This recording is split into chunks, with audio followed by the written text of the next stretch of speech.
Hello everyone, I am सुगम। Welcome back.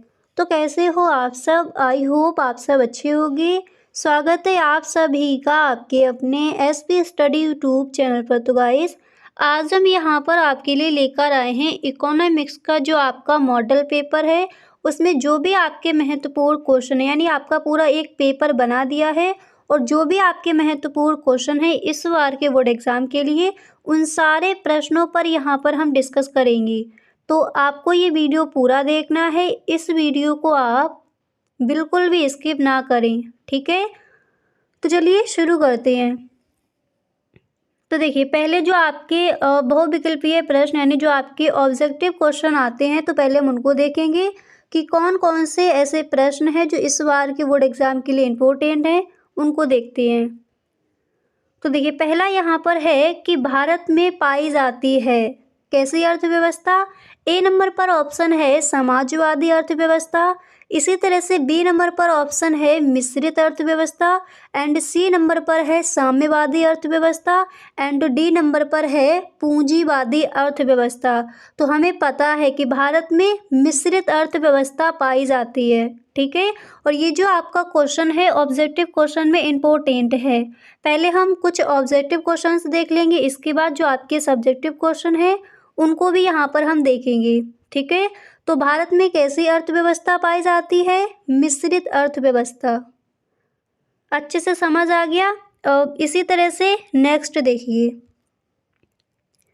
अगला प्रश्न आप तैयार कर लोगे कि निम्नलिखित में कौन सी समष्टि अर्थशास्त्र की विषय वस्तु है।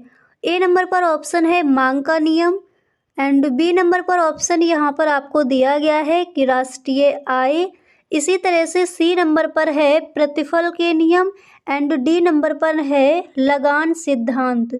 तो निम्नलिखित में कौन सी समष्टि अर्थशास्त्र की विषय वस्तु है? तो कौन सी समष्टि अर्थशास्त्र की विषय वस्तु हो जाएगी? राष्ट्रीय आय। समष्टि अर्थशास्त्र यानी विशाल अर्थशास्त्र, बड़ा अर्थशास्त्र। तो इसके अंदर हम पूरे राष्ट्र की आय का अध्ययन करते हैं, ठीक है।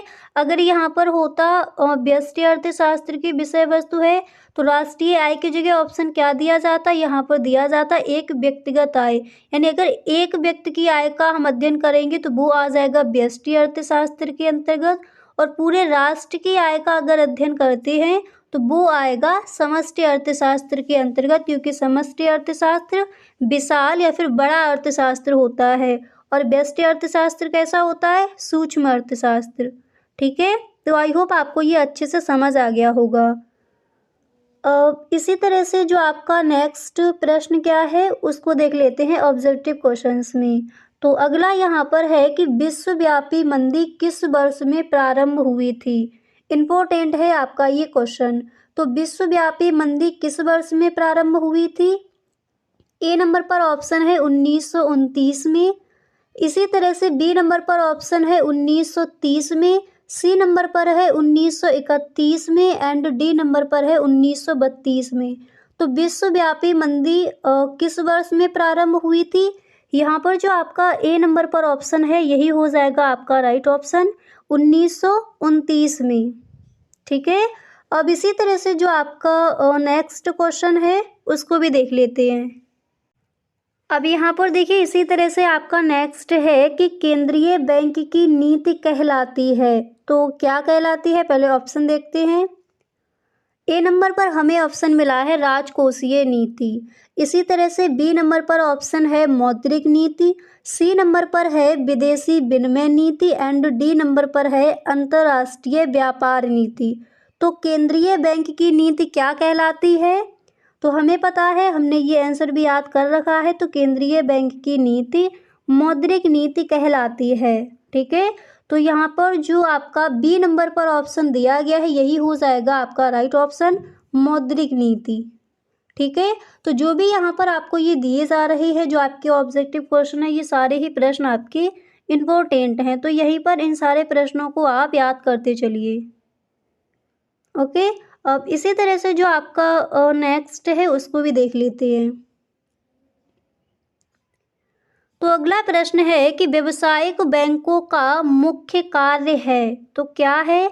ए नंबर पर ऑप्शन है मुद्रा का निर्गमन, बी नंबर पर ऑप्शन है साख सृजन एंड सी नंबर पर है मुद्रा पूर्ति का नियंत्रण, डी नंबर पर है विमुद्रीकरण।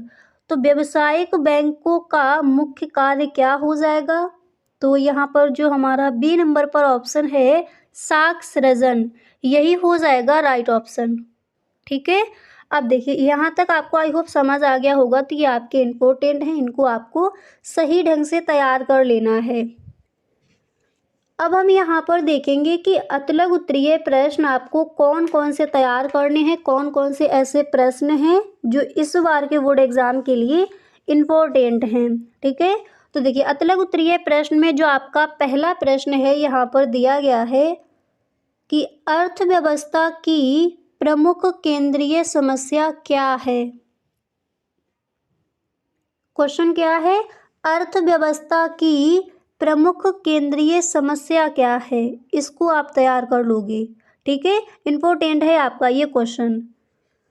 इसी के साथ जो आपका नेक्स्ट क्वेश्चन है उसको भी देखते चलिए। अगला प्रश्न आप ये तैयार कर लोगे कि पूर्ति वक्र पर संचलन से क्या अभिप्राय है। पूर्ति वक्र पर संचलन से क्या अभिप्राय है, इसको आपको तैयार कर लेना है। तो अतलग उत्तरीय प्रश्न में फर्स्ट क्वेश्चन था कि अर्थव्यवस्था की प्रमुख केंद्रीय समस्या क्या है। इसी के साथ सेकंड क्वेश्चन आप ये तैयार करोगे पूर्ति वक्र पर संचलन से क्या अभिप्राय है। अब इसी के साथ अगला प्रश्न यहाँ पर आपका दिया गया है कि मांग की कीमत लोच क्या होती है। इंपॉर्टेंट क्वेश्चन है आपका, सही ढंग से इसको भी आप तैयार कर लेंगे। तो मांग की कीमत लोच क्या होती है, इसको आप तैयार करोगे।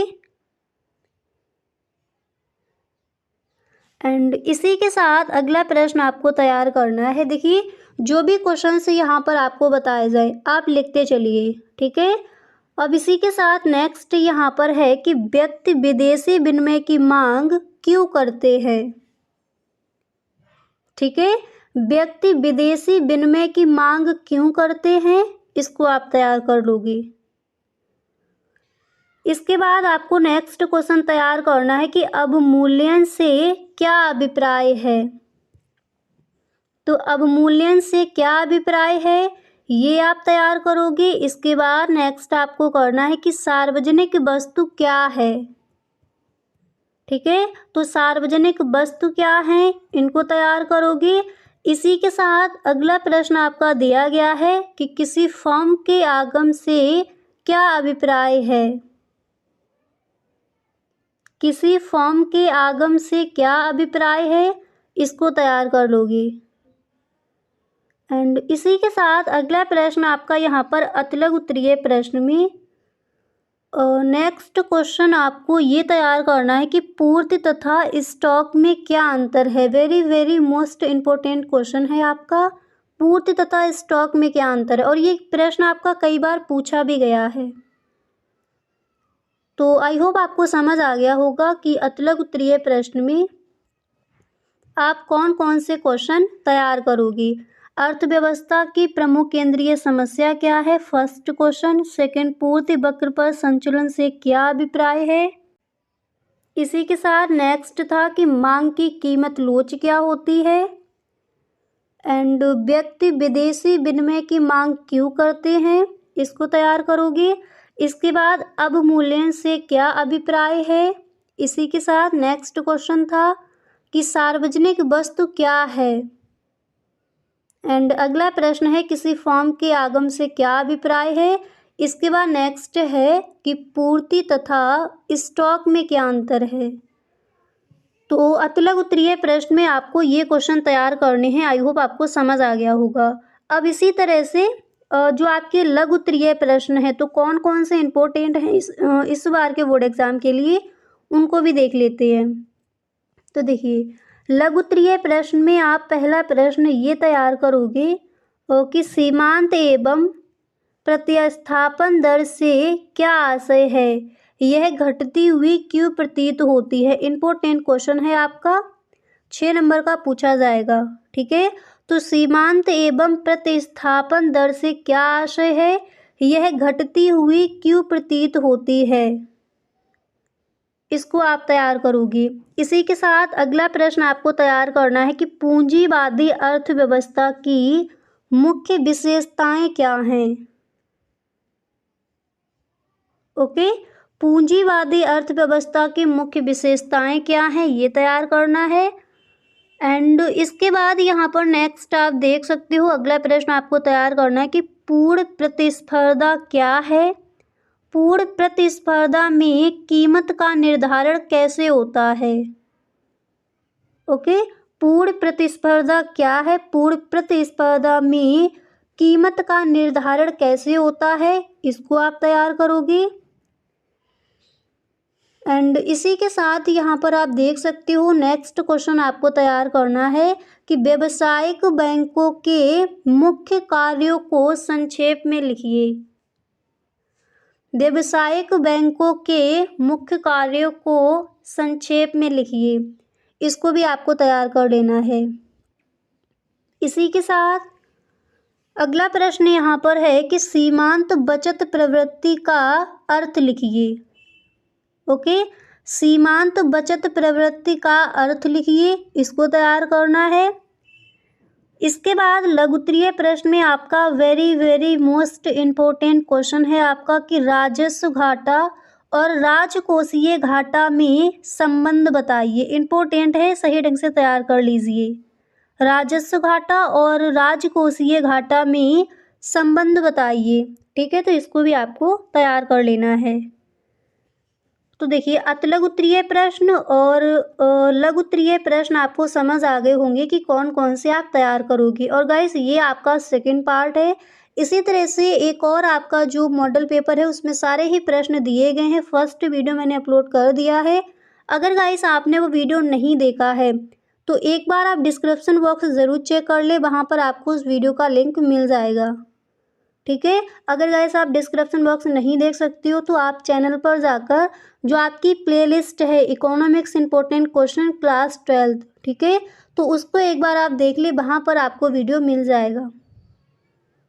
ओके, तो ये है आपका सेकंड पार्ट, यहाँ पर भी हम देख रहे हैं। इसी तरह से एक और आपका वीडियो आएगा, उसमें भी आपको जो भी आपके महत्वपूर्ण क्वेश्चन है पूरी बुक से अलग आपका एक मॉडल पेपर बना दिया जाएगा, तो उसको भी आप ज़रूर देख लेगा। इस अगर ये तीनों वीडियो आपने सही से देख ली, इन तीनों वीडियोस में जो भी आपको क्वेश्चंस बताएगी उनको अगर आपने सही ढंग से तैयार कर लिया तो इकोनॉमिक्स के पेपर में आपका एक भी नंबर छूटने वाला नहीं है, ठीक है।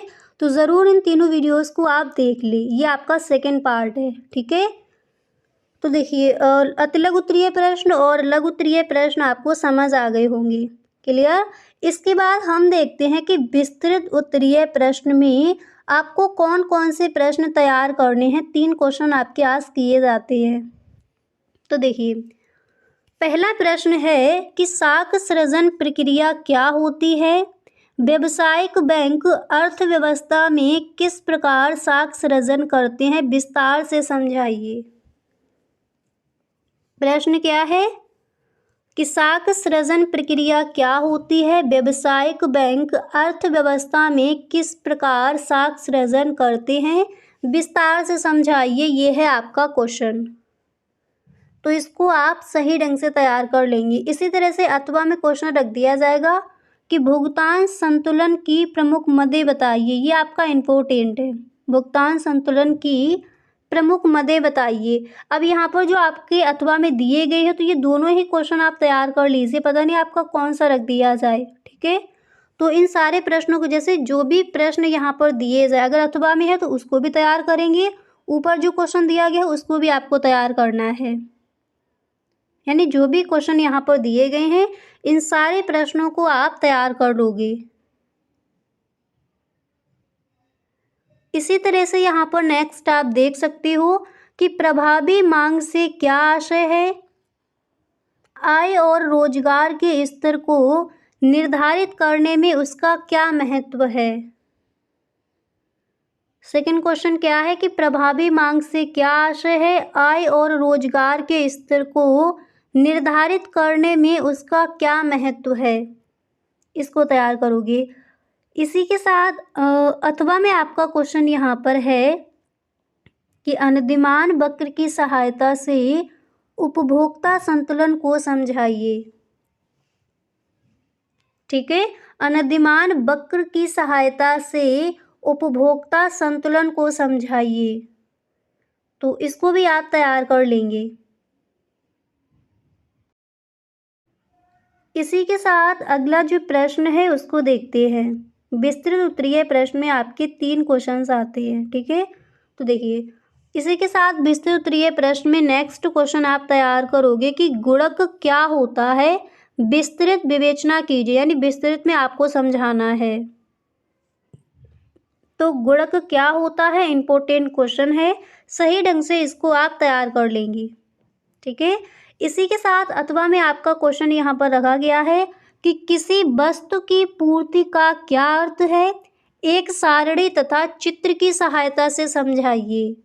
किसी वस्तु की पूर्ति का क्या अर्थ है, एक सारणी तथा चित्र की सहायता से समझाइए। तो अथवा में इसी के साथ आपको ये क्वेश्चन तैयार कर लेना है। तो आई होप आपको समझ आ गया होगा कि विस्तृत उत्तरीय प्रश्न में आप कौन कौन से ऐसे क्वेश्चन हैं जिनको आपको तैयार करना है। तो गाइस आज के लिए बस इतना ही, मिलते हैं नेक्स्ट वीडियो में। अगर सच में आपको ये वीडियो अच्छा लगा है तो आप इस वीडियो को एक लाइक कर दें। अगर सच में गाइस आपको वीडियो पसंद आया करे तो एक बार सभी दोस्तों में आप इस वीडियो को शेयर ज़रूर करें। और यदि आप इस चैनल पर पहली बार आए हो तो इस चैनल को सब्सक्राइब कर लेना एंड बेल आइकन को भी प्रेस कर देना, ताकि वीडियो की जो भी नोटिफिकेशन हो वो सबसे पहले आपके पास पहुँचे और एक भी वीडियो आपसे छूटे ना। ओके, तो गाइस मिलते हैं नेक्स्ट वीडियो में। Thank you so much.